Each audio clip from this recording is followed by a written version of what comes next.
আমরা অনেকে মনে করি কুরবানিটা মনে হয় যে ইব্রাহিম আলাইহিস সালামের থেকেই শুরু হয়েছে, কিন্তু আসলে বিষয়টা এমন না। বরং কুরবানিটা আরও আগে থেকে, পৃথিবীর শুরু লগ্ন থেকে, যখন আল্লাহ প্রথম মানুষ হিসেবে আদম আলাইহিস সালামকে পাঠালেন, তখন থেকেই কুরবানির নিয়ম আল্লাহ দিয়ে দিয়েছেন, শুরু থেকেই।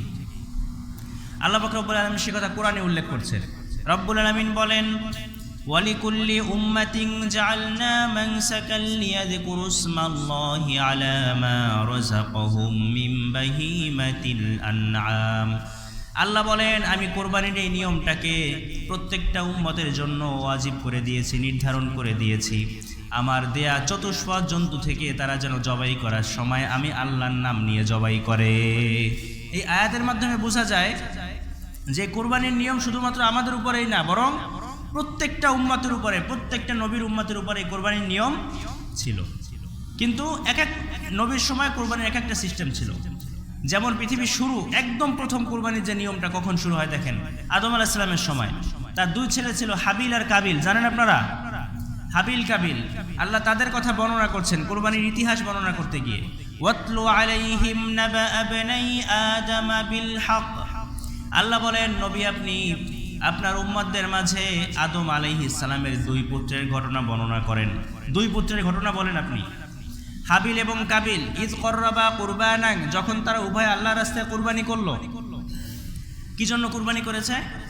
আপনারা জানেন যে আদম আলাইহিস সালামের সময় জোড়ায় জোড়ায় সন্তান হতো, কারণ এর আগে পৃথিবীতে আর কোনো মানুষ ছিল না। তো বংশ বিস্তারের জন্য পৃথিবীর যে আল্লাহ একটা নির্ধারিত নিয়ম, যে স্বামী স্ত্রী লাগবে, এই স্বামী স্ত্রী বিবাহের যে সিস্টেম আল্লাহ করেছেন, এই সিস্টেমটা চালু রাখার জন্য আল্লাহ জোড়ায় জোড়ায় একটা ছেলে একটা মেয়ে, এভাবে করে হাওয়া আলাইহিস সালামের গর্ভে সন্তান দিলেন। তো প্রথম গর্ভের ছেলে দ্বিতীয় গর্ভের মেয়ে, আবার দ্বিতীয় গর্ভের ছেলে প্রথম গর্ভের মেয়ে, এভাবে করে আল্লাহ বিয়ের সিস্টেম করে দিলেন। তো হাবিলের সাথে যেই মেয়েটা জন্মগ্রহণ করেছে তার নাম ছিল লাবুদা, আর কাবিলের সাথে যে মেয়েটা জন্মগ্রহণ করেছে তার নাম ছিল আকলিমা বা ইকলিমা, তার নাম ছিল। তো এই লাবুদা ছিল একটু শ্যাম বর্ণের, আর আকলিমা ছিল অত্যন্ত ফর্সা এবং সুন্দর চেহারার অধিকারী। তো সিস্টেম অনুযায়ী হাবিলের বিয়ে হবে কার সাথে? আকলিমার সাথে, আর কাবিলের বিয়ে হবে লাবুদার সাথে। কিন্তু এই কাবিল বলল, না, আমি লাবুদাকে বিয়ে করব না, বরং আকলিমা সুন্দরী, আমি ওই সুন্দরীটাকে বিয়ে করব। কিন্তু এ তো এর সাথে একসাথে জন্মগ্রহণ করছে। আদম আলাইহিস সালাম বলেন, না, তুমি আল্লাহর আদেশ লঙ্ঘন করতে পারো না, এটা হতে পারে না। সে বলল, না, আমি আকলিমাকে বিয়ে করব। শেষ পর্যন্ত আদম আলাইহিস সালাম বললেন, ঠিক আছে, এক কাজ করো, দুই ভাই আল্লাহর রাস্তায় কুরবানি করো। এই প্রথম কুরবানির সিস্টেম পৃথিবীতে চালু হয়। দুই ভাই আল্লাহর রাস্তায় কুরবানি করো, যার কুরবানি কবুল হবে সেই আকলিমাকে বিয়ে করবে। এবার হাবিল ছিল মেষ পালক। সে তার মেষ পালের মধ্য থেকে উৎকৃষ্ট একটা দুম্বা সে পাহাড়ের চূড়ায় রেখে আসতো। তৎকালীন সময় কুরবানির সিস্টেম ছিল, সবাই তার কুরবানির বস্তুটাকে পাহাড়ের চূড়ায় রেখে আসতো।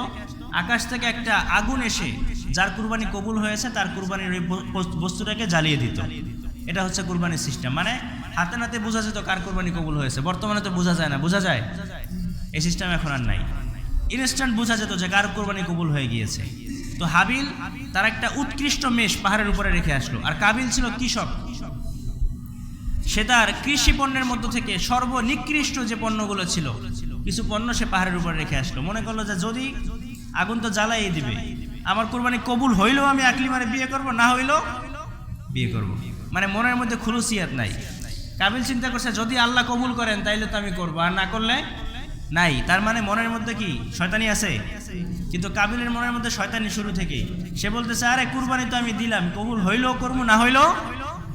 এবার দুইজন আল্লাহ রাস্তায় সে পাহাড়ের উপরে তারা কুরবানির বস্তু রেখে আসলো। রব্বুল আলামিন সে কথাই বলেন, ইয কররাবা কুরবানান ফাতুকুব্বিলা মিন আহাদিহিমা ওয়া লাম ইউতাকাব্বাল মিনাল আখর। আল্লাহ বলেন, ইয কররাবা কুরবানান, যখন তারা উভয় আল্লাহর রাস্তায় কুরবানি করলো, ফাতুকুব্বিলা মিন আহাদিহিমা, উভয়ের মধ্য থেকে একজনের কুরবানি কবুল হলো। আকাশ থেকে আগুনের কুণ্ডলী এসে হাবিলের মেষটাকে জ্বালিয়ে দিল। সুবহানাল্লাহ পড়েন। হাবিলের কুরবানি কবুল হয়ে গেল। এবার কাবিল রাগে অগ্নিশর্মা হয়ে গেল। আল্লাহ বলেন, এবার কাবিল বলল, লা আকতুলান্নাকা, আমি অবশ্যই অবশ্যই তোমাকে হত্যা করব, আমি অবশ্যই অবশ্যই তোমাকে মারব। এর উত্তরে হাবিল বলেছিল, ইলাইম বাসাত্তা ইলাইয়া দাকালি তাকতুলানি মা আনা বিবাসিতি ইয়াদি ইলাইকা লিআকতুলাক। হাবিল বলল, তুমি যদি আমাকে মারার জন্য আমার দিকে হাত বাড়াও, তাহলে আমি কখনো তোমার দিকে আমার হাতটা বাড়াবো না। দেখছেন কত ভালো মানুষ। তুমি যদি আমার দিকে আমাকে মারার জন্য হাত বাড়াও, তাহলে আমি তোমাকে মারার জন্য হাত বাড়াবো না। ইন্নামা ইয়াতাকাব্বালুল্লাহু মিনাল মুত্তাকিন।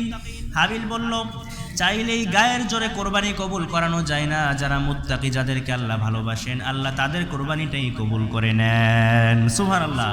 ইন্নামা ইয়াতাকাব্বালুল্লাহু মিনাল মুত্তাকিন। এই প্রথম কোরবানির সিস্টেম চালু হলো।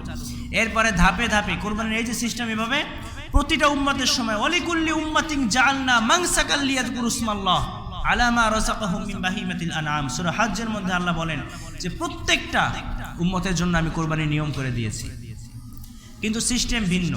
আমরা যে সিস্টেমই করি, এই সিস্টেমটা চালু হয়েছে ইব্রাহিম আলাইহিস সালামের থেকে। এতদিন ছিল এক সিস্টেম, ইব্রাহিম আলাইহিস সালামের সময় এসে সিস্টেম ঘুরে গিয়েছে। ইব্রাহিম আলাইহিস সালামের বয়স 86 বছর। কত বছর? 86 বছরের বৃদ্ধ, কিন্তু কোনো সন্তান হয় না। এই 86টা বছর ধরে আল্লাহর কাছে চোখের পানি ফেলে কান্না করেছেন। কান্না করতে করতে করতে করতে 86 বছর পরে আল্লাহ পাক রব্বুল আলামিন তার দোয়াটা কবুল করে নিলেন। কবুল করে এবার আল্লাহ তাকে একটা ফুটফুটে পুত্র সন্তান দান করলেন, ইসমাইল আলাইহিস সালামকে দান করলেন। ইসমাইল আলাইহিস সালাম অনেক লম্বা ঘটনা, আপনারা জানেন।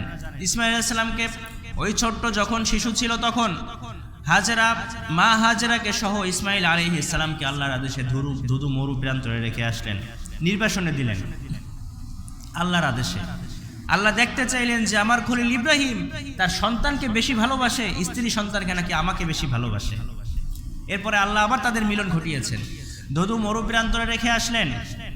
মা হাজেরা যখন তাদের কিছু যতটুকু খেজুর ছিল এবং পানি ছিল, মরুভূমির বালুর মধ্যে সেগুলো শেষ হয়ে যাওয়ার পরে এবার পানির যন্ত্রণায় শিশু ইসমাইল যখন ছটফট করতেছিল, মা হাজেরার বুকের দুধ শুকিয়ে গিয়েছে। এবার পানি কোথায় পাওয়া যাবে? সাফা মারোয়ায় দৌড়ানো শুরু করলেন। একবার সাফা, একবার মারোয়ায় 7টা চক্কর মারলেন।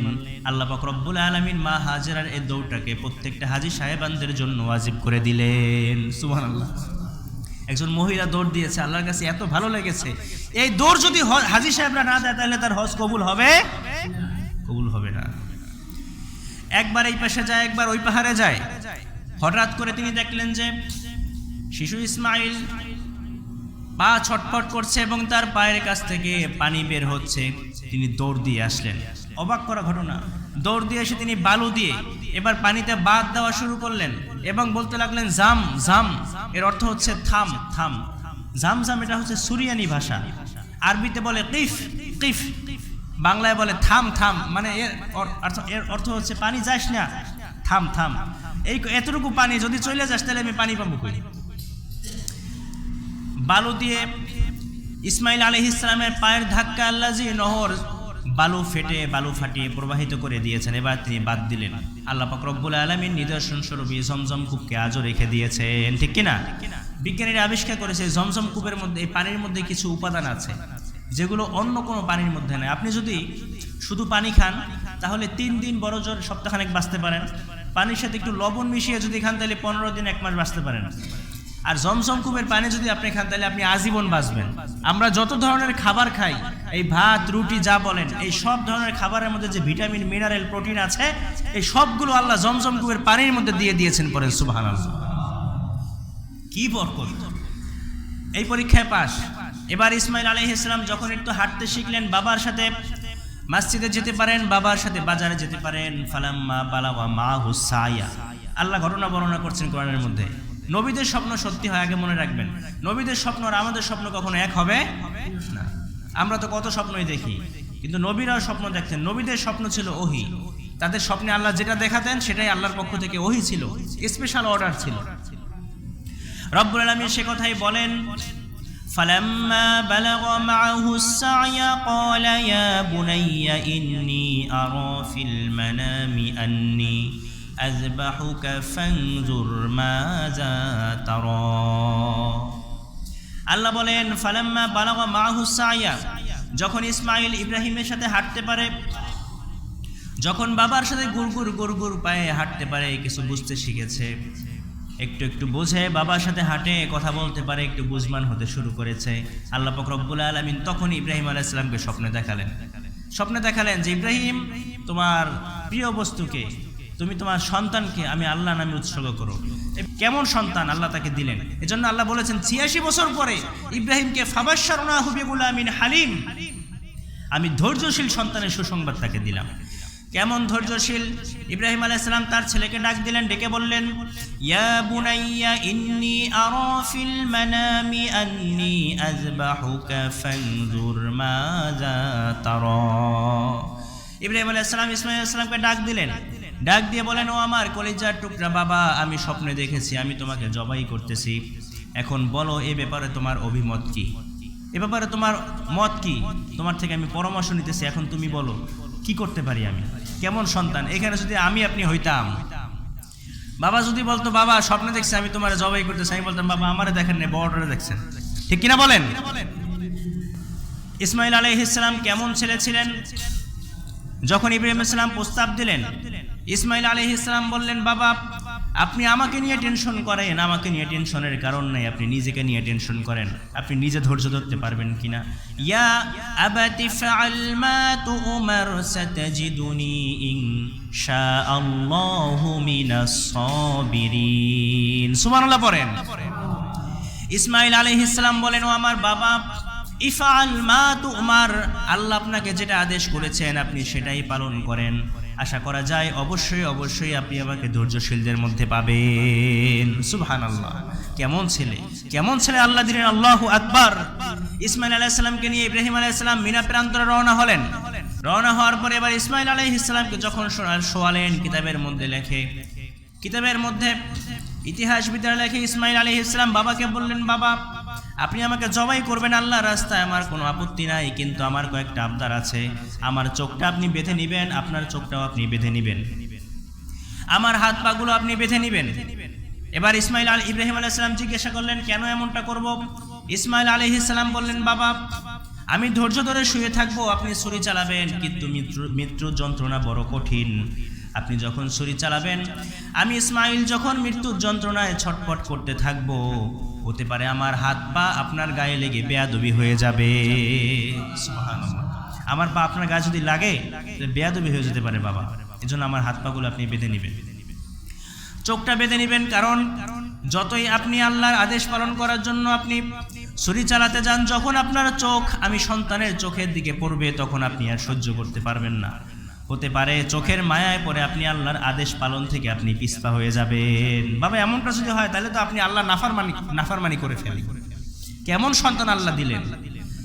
ইব্রাহিম আলাইহিস সালাম চোখটা বেঁধে নিলেন, ইসমাঈল আলাইহিস সালামের হাত পাগুলো বেঁধে নিলেন, এবার ছুরি চালানো শুরু করলেন। একবার ছুরি চালান, কিন্তু পশম কাটে না। আল্লাহ আদেশ করলেন, ছুরি সাবধান, পৃথিবীতে তোকে আমি এমন ধর্ম দিয়েছি যে জিনিসের গায়ে লাগবি কেটে যাবি, কিন্তু আমার ইসমাঈলের একটা পশমও যেন না কাটে, সাবধান। কারণ ইসমাঈল যদি মারা যায় তাহলে তো খেল খতম। আর ইসমাঈলের এই বংশ ধরেই আসবে আখিরে জামানার পয়গম্বর মুহাম্মদুর রাসূলুল্লাহ, ঠিক কিনা? ইসমাঈল তো মারা যাবে না। ইসমাঈল আলাইহিস সালামের গলায় ইব্রাহিম আলাইহিস সালাম ছুরি চালাতে লাগলেন। এখন ঘটনা আমরা বর্ণনা করি, আমরা তো মনে করি যারা এরকম তো হয়েছিলই, এরকম হবে, কিন্তু তখন কি তারা জানতেন যে এরকম কিছু হবে? ইব্রাহিম আলাইহিস সালাম ছুরি চালালেন, দেখলেন কাটে না। ছুরির ধার পরীক্ষা করার জন্য ছুরি ধরে পাথরের উপরে নিক্ষেপ করলেন, পাথর দুই ভাগ হয়ে গেল। আবার ডাক দিলেন, বাবা আসো, আল্লাহ তোমাকে জবাই করতে বলেছেন, জবাই করতে হবে। দুইবার তিনবারের বার যখন ছুরি চালাতে লাগলেন, আল্লাহ এবার ডাক দিলেন, ইব্রাহিম থামো। ফালাম্মা আসলামা ওয়া তাল্লাহু লিল জাবিন ওয়া নাদাইনাহু আইয়া ইব্রাহিম। কি চমৎকার ভাবে আল্লাহ কোরআনের মধ্যে উঠিয়ে দিয়েছেন। যখন তারা উভয়ে নত হলো, উভয়ে আল্লাহর আদেশের কাছে আত্মসমর্পণ করলো এবং জবাই করার জন্য উদ্যত হলো, জবাই করা শুরু করলো। ওয়া নাদাইনাহু আইয়া ইব্রাহিম, আমি এবার ইব্রাহিমকে ডাক দিলাম, ও ইব্রাহিম থামো। ইয়া ইব্রাহিম, ইব্রাহিম এবার থামো, আর লাগবে না।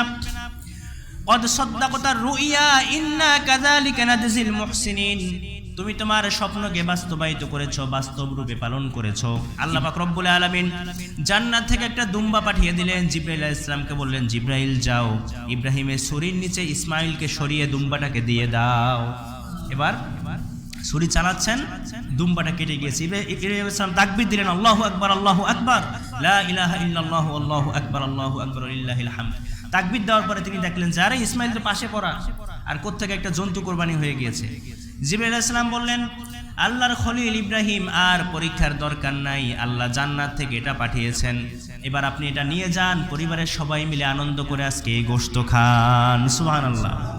সেদিন যদি দুম্বা জবাই না হয়ে, সেদিন যদি ইসমাইল আলাইহিস সালাম জবাই হয়ে যেতেন, তাইলে আমাদের প্রত্যেকের জন্য প্রত্যেকের সন্তানকে জবাই করা ওয়াজিব হয়ে যেত।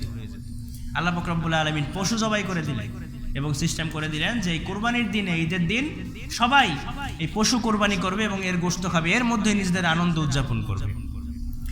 আল্লাহ পাক রব্বুল আলামিন ঘোষণা করলেন, কদ সাদ্দাকতার রুইয়া ইন্না কাযালিকা নাজজিল মুহসিনিন ইন্না হাযা লাহুয়াল বালাউল মুবিন।